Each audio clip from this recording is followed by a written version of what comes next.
Miftahül Kulûb, kalplerin anahtarı, Muhammed Nuri Şemseddin Nakşibendi. Velayet dereceleri. Velayet derecelerinin kapıları vardır. Sırasıyla onları da anlatalım. Birincisi, dışta bütün tevekküldür. Yani tam manasıyla Allah'a dayanmaktır. İkincisi, dışta olduğu gibi içte de tevekkül sahibi olmaktır. Üçüncüsü, Allah'a ve Allah'ın Resulüne kalple iman edip dille ikrar etmektir. Bu da dıştadır. Dördüncüsü, içten yani hal olaraktan dahi iman ve ikrar etmektir. Beşincisi, tam manasıyla Resulullah Efendimiz'i bulmak. Allah ona salat ve selam eylesin. Altıncısı, Resulullah Efendimiz'in varlığında tamamen yok olmaktır. Allah ona salat ve selam eylesin. Yedincisi, Resulullah Efendimizle birlikte tam manasıyla ehadiyet sırrında yok olmaktır. Allah ona salat ve selam eylesin. Ne var ki bu hal ile hallenip ehlullah'tan olan değerli zatın kader sırrına vakıf olması Allah'ın bir ihsanı olur. Bu kader sırrına vakıf olmak ise iki şekildedir. Birinci şekil, hali anlatılan değerli zat, peygamberlerin efendisi Resulullah Efendimiz'i ya manasında görür yahut da teveccühünde. Allah ona salat ve selam eylesin. Resulullah Efendimiz de bizzat o değerli veli zata Rabbani bir ilhamla gizli işlere dair gelecekten ve olacaktan haber verir, ayıktırır. O veli kul da kader sırrını bu şekilde bilir ama söylemez. Söylemediği de bir hikmet taşır. İkinci şekil, bazen de bir miktar o değerli zata şekilden ve keyfiyetten uzak, harfsiz ve sessiz, Rabbani ilham gelir. Bu ilhamla kendisine gelmiş ve gelecekten, olmuş ve olacaktan, yani ta kıyamete kadar geleceği ve olacağı bildirirler. Bundan başka bu değerli zat, dilediği zaman levh-u mahfuza bakar. Kur'an okur gibi bakıp okur. Söylenmesine izin verileni de söyler. İzin olmayanı da söylemez. Söylemediği de bir hikmete dayanır. Bir aydınlatma. Seyr-i sülûke dahil olan bazı zatlara tecellileri gereği kısa zamanda işlerini tamamlamak kolay olur. Bazılarına da bu işi tamamlamak uzun zaman alır. Bazısı da kapalı gider. Bir şey göremediği için kulluk teveccühünü yapıp giderken peygamberlerin efendisi, asfiya kulların dayanağı onun için zuhur eder. Allah ona salat ve selam eylesin. Şöyle buyurur: kısa zamanda gönül açıklığı bulan kimsenin durumu ezeli bir alışveriş gibidir.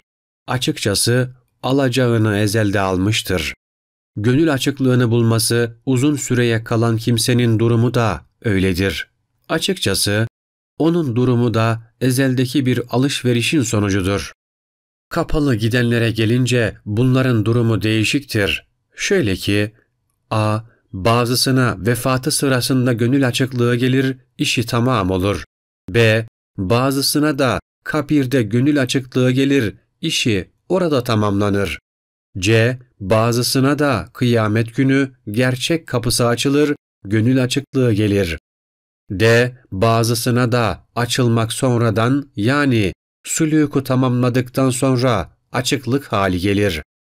Bütün bu anlatılanlar şunun içindir ki, başkalarının halini görüp vesveseye kapılmak olmaya, işte bu pek gereklidir. Herkesin hali kendine göredir.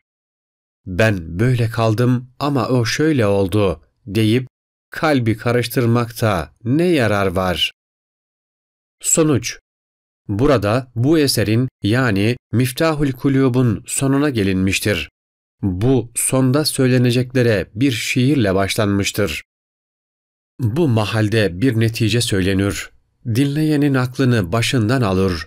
Gel beru ey talibi didar olan. Gel beru ay aşıkı uşak olan. Gel beru gel aşk oduna yanıcı. Gel beru gel dost için can verici. Bezil edersen sen bu yolda canını. Bir gün olur bulursun cananını. Hem vereyim sana bir şafi cevap. Sakla anı kalbin içre bil sevap. Kimde kim aşkın nişanı var durur. Akıbet maşuka anı ergürür. Ey ahiret talibi, ey bağışlanma yoluna girmiş olan din kardeşleri ve sevgili müminler! Bu mübarek risalenin yazılıp ortaya çıkmasına, anlatılmasına neyin sebep olduğu bilinmiş olmalıdır. Başta anlatıldı. İşte eserin o yazılış şeklini düşünerek dikkatli, insaflı bir şekilde bakmalı, bu eserin başından sonuna kadar güzelce okumalıdır. Bundan sonra hesaba çekilmeden önce kendinizi hesaba çekiniz. Emrine göre gizli bir yerde kıbleye dönüp otur. Sesten ve gürültüden kalbin, kulağın boş olsun. İlk iş olarak şunu düşün. Acaba bu iş alemine gelmekten ve gönderilmekten murat nedir? En büyük gaye nedir? Şunu da düşünmeli ki, gelenlerden hiçbiri kalmamış, kalacak kimse de yok. Elbette ve mutlaka bir gün sıra gelecek, kapı çalınacak. O zaman ister istemez sen de gideceksin. Emirlerden ve yasaklardan ne yapılmış, ne bırakılmışsa azdan az, çoktan çok. Yani zerreye varıncaya kadar bir sorulacaktır. Bu soruların cevabı da istenecektir. Sen de ister istemez o sorulara cevap vereceksin. Bunun için düşün, bilhassa ömründen geçmişini hatırla. Buluğ çağından bu tefekküre dalmaya başladığın zamana kadar, aradan ne kadar vakit geçti, emri maruftan nehy-i münkerden ne işlendiyse, bunlardan yana kendini hesaba çekiliyormuş gibi gör. Sanki mahşer günü olmuş da divan kurulmuş.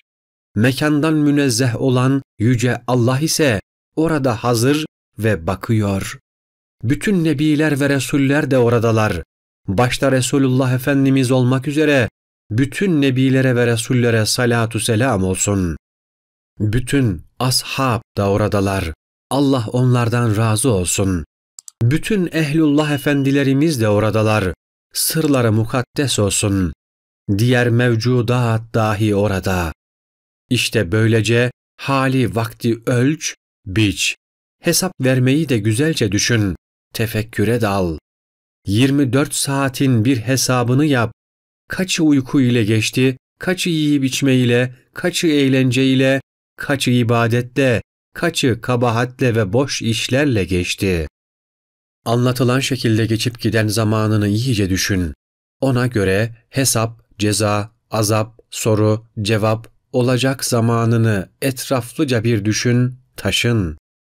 Eğer kendini suçlu bulursan nefsini ayıpla ve çıkış. Büyük küçük günahların cümlesine pişman ol, tövbeye gel ve istiğfar et.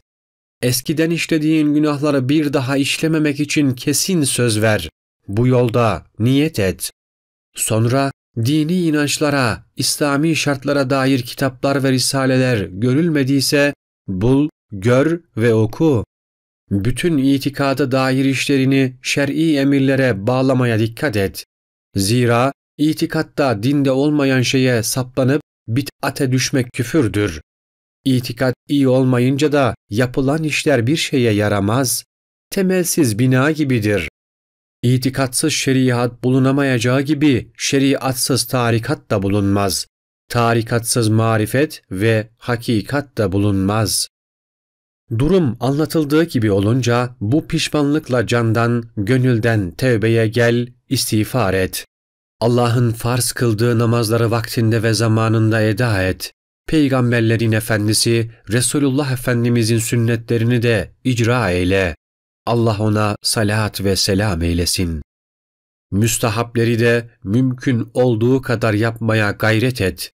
Bundan sonra bir kamil mürşidin mübarek elini tutmaya candan ve gönülden talip ve rağbetli olmak lazımdır. Dahasını ararsan lazımın da lazımıdır. Zira delilsiz yola gitmekte çok tehlike vardır. O tehlike bölgeleri rahatlıkla geçmek için kamil mürşidi arayıp bulmak, bulunduğu anda dahi tam manasıyla teslim olmak her bir iman sahibine lazımdır. Bir an evvel yapılacak işi bitirmek gerekir. Ruh bu kalıptayken yükünü yeniletmeye hemen her iman sahibi tam bir gayret etmelidir. Kamil mürşidi bulmak kolay olmadığı zaman yapılacak iş, daha önce anlatıldığı gibi mürşitsiz müridin yapacağını yapmak gerekir. Orayı okuyup anlatılan usulde hareket etmelidir. Unutmamalı ki bir kimse Allah rızasını isterse feyiz sahibi yüce Allah da vermemezlik olmaz. Mürşitsiz mürid anlatıldığı gibi hareket ederse Allah'ta yok olmak, Allah ile beka bulmak, Allah'ın zatına dalmak sırlarına mazhar olunur.